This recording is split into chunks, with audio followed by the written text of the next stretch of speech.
गुरु प्यारे सात संगत जी, आप सभी को राधा स्वामी जी।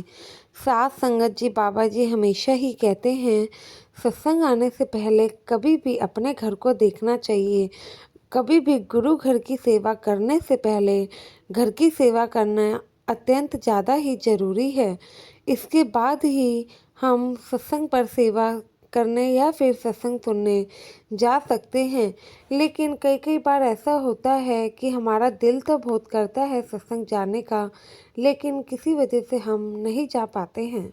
सात संगत जी, संगत के अपने इस चैनल पर पहली बार आना हुआ है तो आपसे विनती करती हूँ कि चैनल को सब्सक्राइब जरूर करिएगा और कमेंट में राधा स्वामी भी जरूर लिखे जी। सात संगत जी, यह घटना भी एक ऐसे ही सत्संगी परिवार की लड़की की है जिसकी शादी एक गैर सत्संगी परिवार में हो जाती है।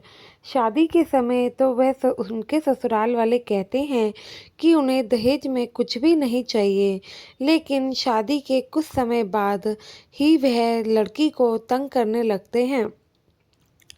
सात संगत जी, जो कि लड़की के पिताजी थे, वह पुलिस फौज में थे और उनकी अच्छी खासी इनकम थी। जब इन्होंने अपनी बेटी का रिश्ता किया तो ससुराल वालों की तरफ से कोई मांग नहीं थी और बाबा जी के कहे मुताबिक इन्होंने भी शादी में कोई दहेज नहीं दिया था, क्योंकि बाबा जी हमेशा ही अपने सत्संग में फरमाते हैं कि दहेज देना बिल्कुल ही गलत बात है।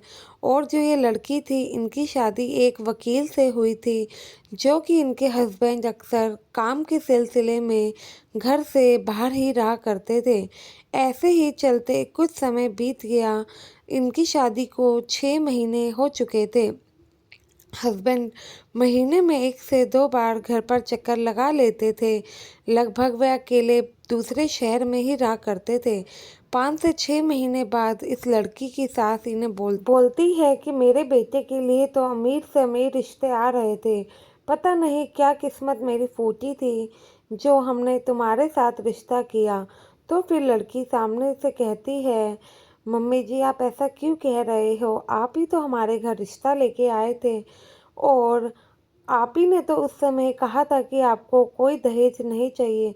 तो वह कहती है उनकी सास, तो क्या दहेज सामने से मांगा जाता है क्या? इतनी तो सामने वाले के अंदर भी अक्ल होनी चाहिए ना, कि अगर कोई मांग नहीं रहा है तो वह अपने आप भी कुछ ना कुछ दे दे। तुम्हारे पिताजी ने तो कुछ भी नहीं दिया।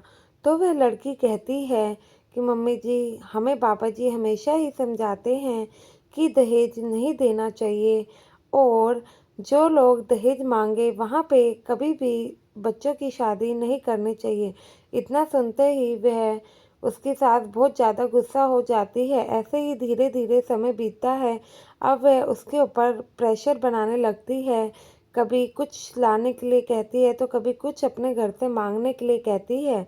वह लड़की आला टाला कर देती है और जब वह उनकी मांग पूरी नहीं करती है या फिर उनकी कोई भी बात पिताजी को नहीं बताती है कि ऐसे ऐसे उसके साथ हो रहा है, तो धीरे धीरे सास गाली गलौज पे आ जाती है और फिर मार पिटाई शुरू कर देती है। एक बार ऐसे ही इनके पति आए हुए थे तो इनकी सास ने उनको भड़काया और कहा कि तुम वकील हो, तुम्हें अच्छे से अच्छे रिश्ते मिल रहे थे, हमने एक पुलिस वाले की बेटी से तुम्हारी शादी करी ताकि हमें अच्छा दहेज मिल सके, लेकिन इन लोगों ने तो दहेज में कुछ भी नहीं दिया।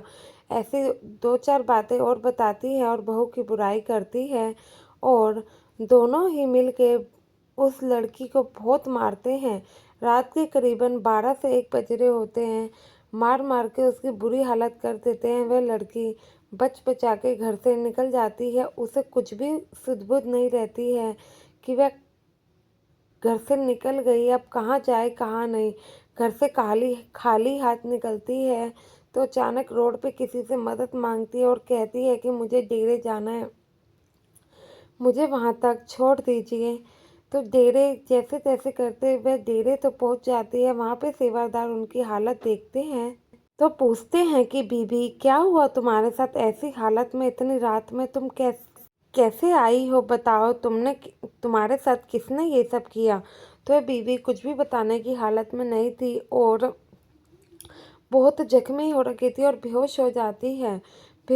फिर डेरे के सेवादार उस बीबी को डेरे के अस्पताल में लेकर जाते हैं। वहाँ पर डॉक्टर उनका इलाज करते हैं, उनकी जो खून बह रहा होता है उसे रोकते हैं और थोड़ा चेहरा साफ करते हैं।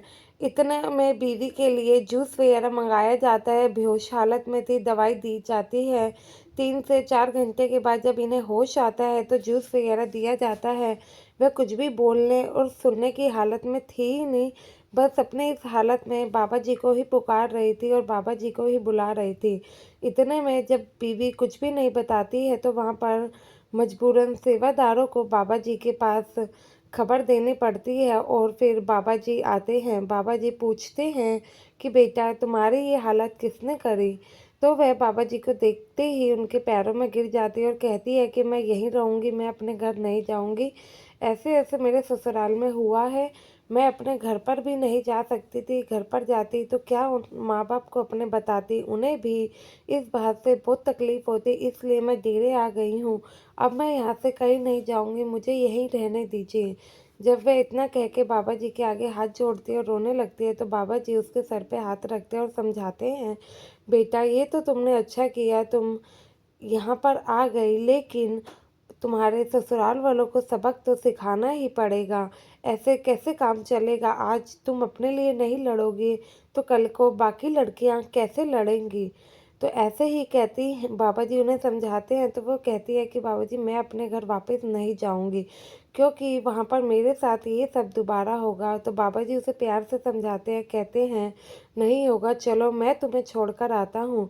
बाबा जी अपने सेवादार से कह के गाड़ी मंगाते हैं और गाड़ी में बैठ के लड़की के ससुराल पहुंच जाते हैं। जब लड़की के साथ गेट खोलती है तो वह लड़की को देखकर कहती है, तू यहाँ पे फिर से आ गई, लग रहा है एक बार में तुझको सबक नहीं मिला, अभी बताती हूँ। इतने में पीछे से बाबा जी को भी आता देख वह औरत डर जाती है और हाथ जोड़ने लगती है। तो बाबा जी कहते हैं कि अब तो तुमने ऐसा कर दिया है, लेकिन अगली बार ध्यान रखना ऐसा ना हो पाए, और अगली बार ऐसा हुआ तो हम पुलिस में कंप्लेन करेंगे। अगली बार हमारी बेटी को कोई भी दुख पहुंचा तो हमसे बुरा कोई भी नहीं होगा। क्या तुम थोड़ी सी सामान के लिए लालच रखी बैठी हो? और लालच रखी भी किस लिए हो आखिर? जो चीज़ें मांग रही हो वो किस काम की, कल को तुम्हारे किस काम आएंगी? बाबा जी उस औरत को काफ़ी समझाते हैं और उसके हस्बैंड भी हाथ जोड़कर माफ़ी मांगने लगते हैं, दोनों माँ बेटे। तो बाबा जी कहते हैं कि अगली बार से तुम्हारी तरफ से कोई शिकायत आई तो बिल्कुल भी अच्छा नहीं होगा। इतने में बाबा जी उस लड़की को वहाँ पर छोड़कर चले जाते हैं। साथ संगत जी, सद्गुरु तो हमेशा ही हमारे साथ हैं, उन्हें किसी भी चीज़ की हमें बताने की ज़रूरत नहीं है। और जो लोग लालच करते हैं वह पता नहीं किस चीज़ का लालच करते हैं। दो अच्छी चीज़ों के लालच के लिए हम किसी को तंग कर रहे हैं, क्या फ़ायदा? आखिर हम ऐसा करते ही क्यों है? मालिक ने हमें इतना कुछ दिया है फिर भी हमारे अंदर लालच भरा पड़ा है, जो कि बिल्कुल भी सही बात नहीं है। क्या साथ लाए थे और क्या लेके जाएंगे, जो भी है सब दूसरों के लिए यहीं पर रह जाना है। इसलिए जितना आपके पास है उतने में ही खुश रहिए और हमेशा ही उस रब का शुक्राना अदा करते रहिए। गुरु प्यारी साथ संगत जी, आप सभी को राधा स्वामी आपसे विनती करती हूँ, चैनल पर पहली बार आना हुआ है तो चैनल को सब्सक्राइब करिएगा और वीडियो को ज़्यादा से ज़्यादा शेयर ज़रूर करिएगा, ताकि जो लोग इस चैनल से नहीं जुड़े हैं वह भी जुड़ सके। गुरु प्यारी साथ संगत जी, आप सभी को मेरी तरफ से राधा स्वामी जी।